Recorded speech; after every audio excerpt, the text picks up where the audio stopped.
ये है guardians of the Galaxy volume 2 की हिंदी एक्सप्लेनेशन और आप देख रहे हैं बेंच वॉच।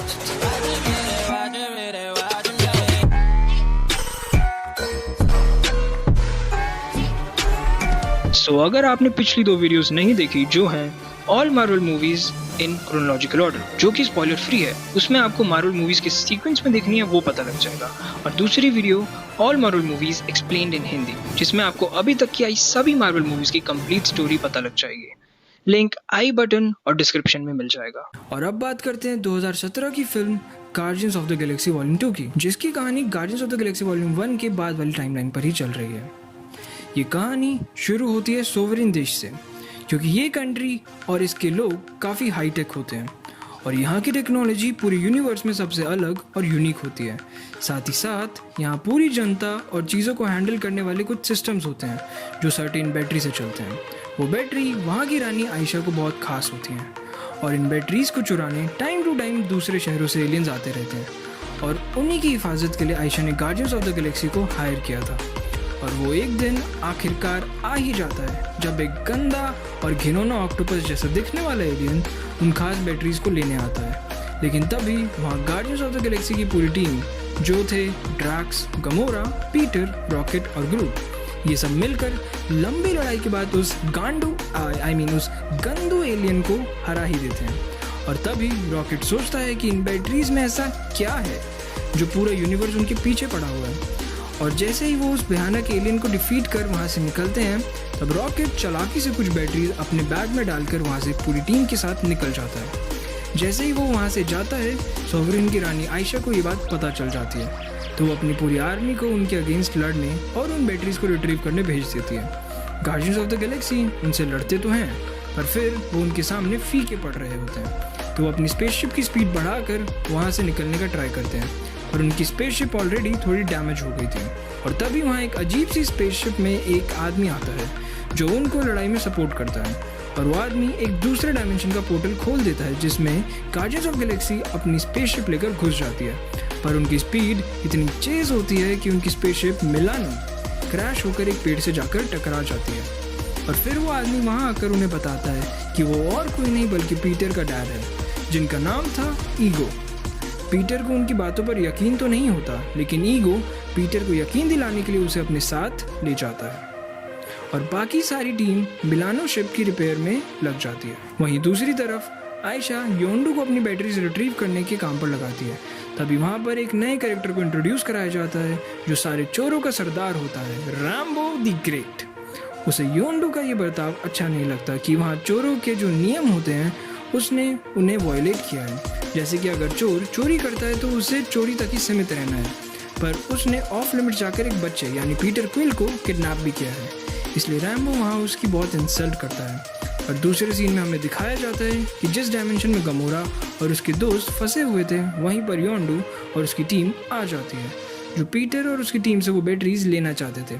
फिर हमें दिखती है नेबुला, वो भी वहाँ आ जाती है क्योंकि वो भी इन बैटरीज के पीछे पड़ी हुई थी। तभी योंडू जो कि काफ़ी काबिल चोर था पर उसकी टीममेट्स में से एक उससे गद्दारी कर देता है और योंडू पर धोखेबाजी का इल्जाम लगा देता है और कहता है कि वो लोग कितने दिन तक ऐसे चोर की टीम में काम करेंगे और खुद उनका लीडर बनने का ऑफर देता है।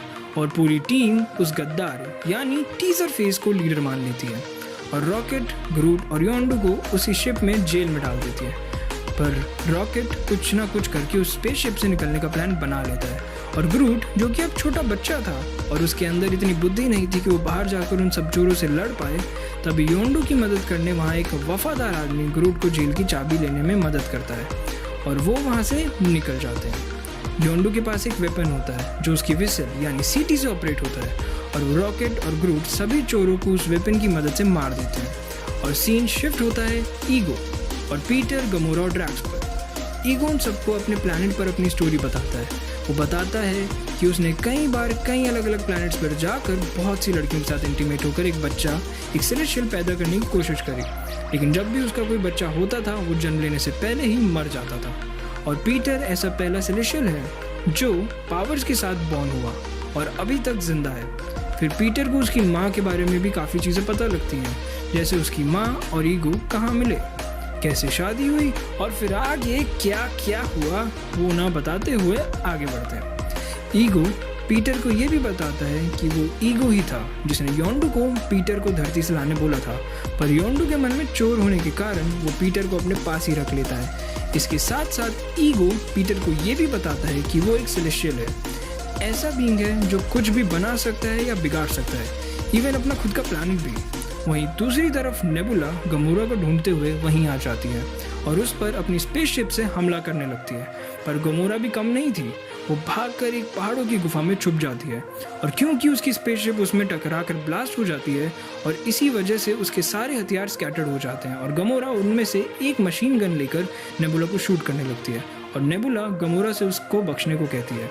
और फिर नेबुला गमोरा को ये बताती है कि जब वो थैनोस के पास से चली गई थी तब थैनोस ने नेबुला को कितना टॉर्चर किया, तो गमोरा उससे हाथ मिला लेती है। और फिर पीटर अपनी पावर्स को अच्छे से यूज़ करना ईगो से सीख रहा होता है और इतने में ईगो गलती से ये बता देता है कि उसकी माँ को भी उसने ही मारा था और ये जानकर पीटर बहुत गुस्सा हो जाता है एंड ईगो पर अपनी गन से हमला करने लगता है।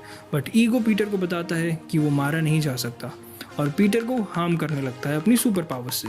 बाहर ड्रैक्स अकेला बैठा होता है और अब ईगो की सो कॉल्ड असिस्टेंट मैंटिस लोगों को छू कर उनकी फीलिंग्स जान जाती थी और उसने ड्रैक्स के साथ भी यही करा और वो ये जान लेती है कि ड्रैक्स कितनी प्रॉब्लम से गो थ्रू हुआ था। इतने में ग्रूट, रॉकेट योंडू की शिप में वहाँ से आ जाते हैं। फिर उन्हें पता चलता है कि उनका दुश्मन और कोई नहीं खुद ईगो ही है। इतने में योंडू अपनी स्पेसशिप से उधर हमला कर देता है और दूसरी तरफ ईगो और पीटर में काफ़ी बड़ी लड़ाई देखने को मिलती है और रॉकेट इन सब केओस के बीच एक बॉम्ब बनाता है और ग्रूट को उस बॉम्ब को ईगो के हार्ट में ब्लास्ट करने बोलता है। ग्रूट वहाँ जाकर वो ब्लास्ट कर तो देता है और ईगो के दिल के मैल फंक्शन की वजह से वो मरने लगता है। लेकिन अब प्रॉब्लम ये थी कि वो प्लैनेट भी उसी ही ने बनाया था और अब सब कोलैप्स होने लगता है और सब अपनी स्पेस शील्ड सूट लगाकर योंडू की शिप पर जाने लगते हैं एंड वो ये नोटिस करते हैं कि पीटर के पास तो स्पेस शील्ड सूट है ही नहीं, तो योंडू अपना सेक्रीफाइस करके अपनी शील्ड पीटर को दे देता है और कहता है कि पीटर उसके बेटे जैसा है क्योंकि उसने उसे बचपन से पाला है और वो उसे मरते हुए नहीं देख सकता। और फिर गमोरा भी नेबुला की तरफ दोस्ती का हाथ बढ़ाती है पर नेबुला उसे सल्टा कर वहाँ से चली जाती है। अब हमें द ग्रेट रैम्बो दिखता है जिसने एक बार योंडू को बहुत इंसल्ट किया था, लेकिन आज उसकी अच्छाई देखकर वो और उसकी पूरी टीम उसे ट्रिब्यूट देती है और फाइनली मूवी यहाँ ख़त्म हो जाती है। पर फाइनली ये वीडियो यहाँ ख़त्म नहीं होगी क्योंकि मैं अब आपसे कहूँगा please like, subscribe and share. With that said, signing off, keep watching, binge watch.